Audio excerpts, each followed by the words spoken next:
الله أكبر الله أكبر. أشهد أن لا إله إلا الله. أشهد أن محمدا رسول الله. حي على الصلاة حي على الفلاح قد قامت الصلاة. الله أكبر الله أكبر. لا إله إلا الله.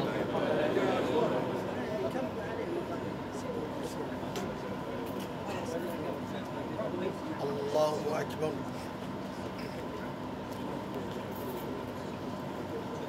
الحمد لله رب العالمين الرحمن الرحيم ملك يوم الدين إياك نعبد وإياك نستعين اهدنا الصراط المستقيم صراط الذين أنعمت عليهم غير المغضوب عليهم ولا الضالين.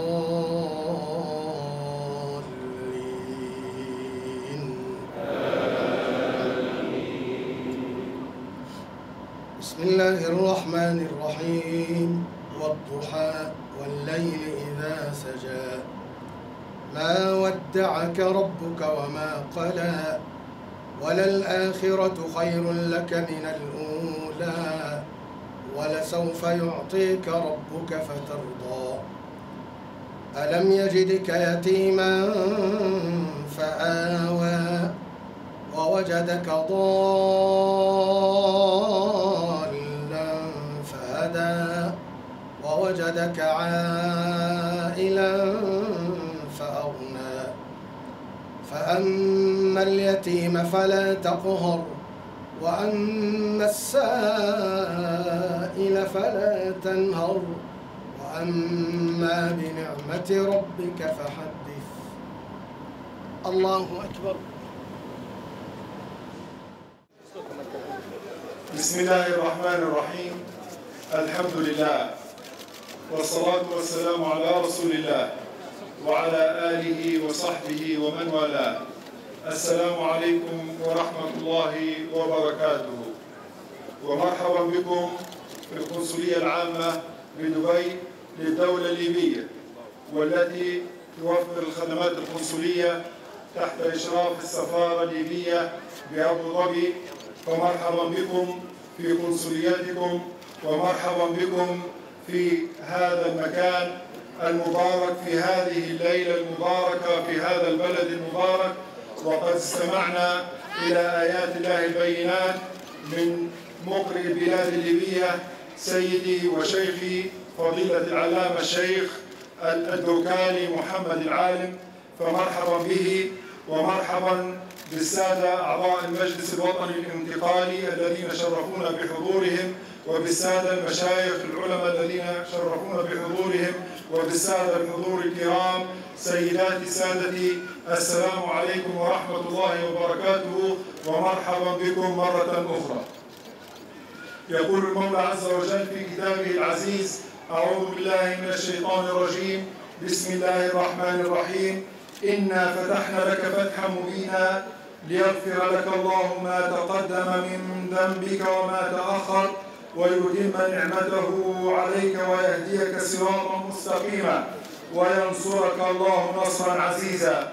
هو الذي أنزل السكينة في قلوب المؤمنين ليزدادوا إيمانا مع إيمانهم ولله جنود السماوات والأرض وكان الله عليما حكيما. تتنزل السكينة أيها الإخوان بذكر الله العلي القهار، ذكر الله الذي استمعنا إليه من فضيلة الشيخ الدوكالي العالم. وتتنزل الملائكة في هذا الشهر المبارك الكريم ببركة رمضان المبارك، وفي هذه الليالي التي تتلو ذكرى غزوة بدر، ذلك النصر الكبير للإسلام والمسلمين والإنسانية جمعاء، والذي فتح في ذكراه علينا المولى عز وجل بفتح بدر في جبل نفوسة، وبفتوحات الزاوية وصرمان وصبراتة وصغيط وغيرها من الفتوحات، وأيضا في جنوب بلادنا الكريمة بلاد مرزق والوير والقطرون. والحمد لله رب العالمين تتوالى علينا الفتوحات ببركة رمضان وبتنزل الملائكة المؤيدين لأولئك الأشاوس من الشباب الأبطال في تلك الجبهات وهم صائمون في هذا الحر وفي هذا الصيام يشعرون ببرد وسلام، وتؤيدهم الملائكة في انتصاراتهم المتتالية. وليس هذا بعجيب، فهو شهر مبارك تصفد فيه الشياطين ويتكسر فيه سحر الساحرين وحسد الحاسدين وبغض الباغضين، وتفيض فيه بركات المولى عز وجل ورحمات المولى عز وجل. فقد رحم المولى عز وجل ليبيا بأن جعلها حرة أبية بعد سنوات طوال من حكم الطاغوت والاستبداد. فهي الآن ليبيا الموحدين الذين يقولون لا إله إلا الله محمد رسول الله صلى الله عليه وسلم، فلا يثلثون ولا يعبدون الطاغوت ولا يدعون بأن بشرا هو فوق السماء كما أتى في أخطاء معمر القذافي في بلادنا حتى وقت قريب. الذي يقول أنا المجد قال له الشباب الأبطال بل إن المولى عز وجل هو القهار، هو المجيد، هو الفعال لما يريد. وقال الطاغية بأن له حدود حمراء، قال له الشباب ليست هناك حدود حمراء إلا حدود الله عز وجل. فالليبيون لا يعبدون البشر ولا يعبدون معمر القذافي، بل قالوا لا للطاغوت. وقالوا عندما قيل لهم اعلوا هبل قالوا لا، الله أعلى وأجل. فببركة التوحيد وببركة القرآن الكريم وببركة الصالحين وببركة القرآن وأهل القرآن من أمثال سيد الدكان وغيره من مشايخنا الأجلاء تتنزل الملائكة على هذا الشعب البطل المغوار. فطوبى لهذا الشعب الكريم الذي أثبت أنه في أعلى مقامات الإيمان والإسلام والإحسان، فأتم المولى عز وجل علينا النعمة. نحن نترقب أيها الإخوة ذكرى فتح مكة الذي كان في 20 من رمضان، ولعل فتح مكة تكون ذكرى أيضا لفتح طرابلس إن شاء الله تعالى.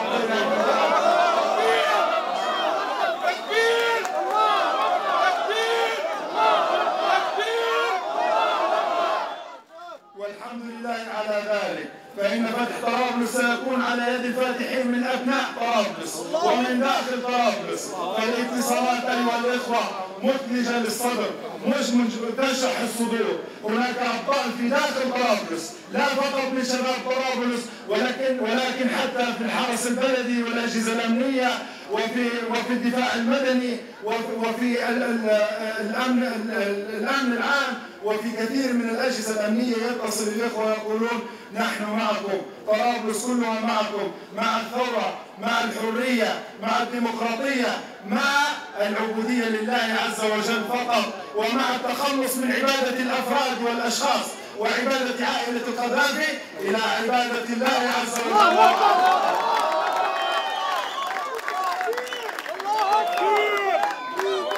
فأبطال طرابلس هم الذين سيحررون طرابلس وسيعاونهم على ذلك الفاتحين من الأماجد الأبطال من الجبهات كلها شرقا وجنوبا وغربا وحتى من البحر إن شاء الله.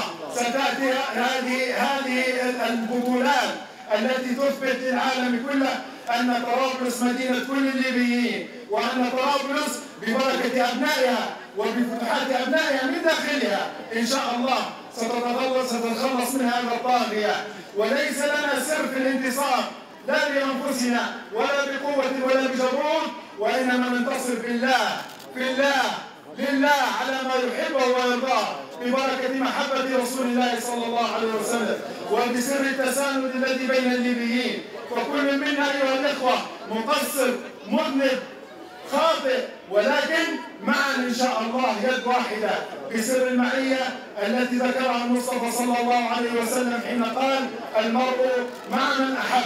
فنحن مع رسول الله صلى الله عليه وسلم بسر المحبة، ونحن مع جميع إخواننا في تلك البلاد، في بلادنا ليبيا الحبيبة، في بلادنا ليبيا التي أثبتت العالم بأنها إن شاء الله منارة للحرية، منارة للكرامة، ورحمة الله تعالى على شهدائنا وأرواح شهدائنا الذين صنعوا هذا المجد لأبنائنا الذين سيرفعون علم ليبيا عاليا شامخا في هذه الليلة المباركة. وتحية لكم جميعا، ولتحية لمشايخنا الذين آنسونا بالقرآن الكريم ونوروا هذه الليلة المباركة بصلاة القيام في هذا المكان.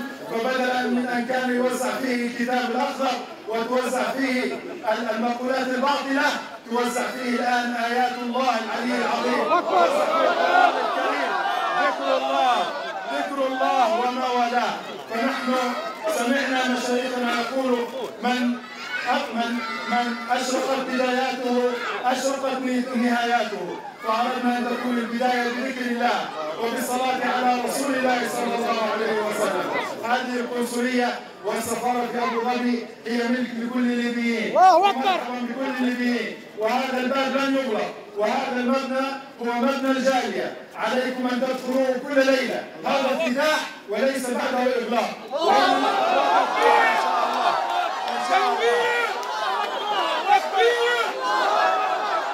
ونحن وجميع الإخوة في هذه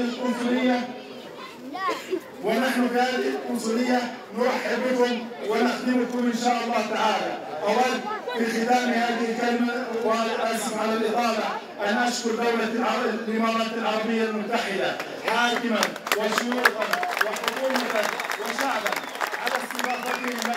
الحقيقة كان موقف الإمارات موقفا مبكرا، وبالإضافة إلى موقف قطر والأردن وغيرها من بلاد المسلمين وتركيا، الإمارات كانت سباقة حقيقة، وبدأت تلك الخطوات الكبيرة في مجلس التعاون، ثم في جامعة الدول العربية، ثم في الأمم المتحدة، التي أدت إلى مساندة الشعب الليبي.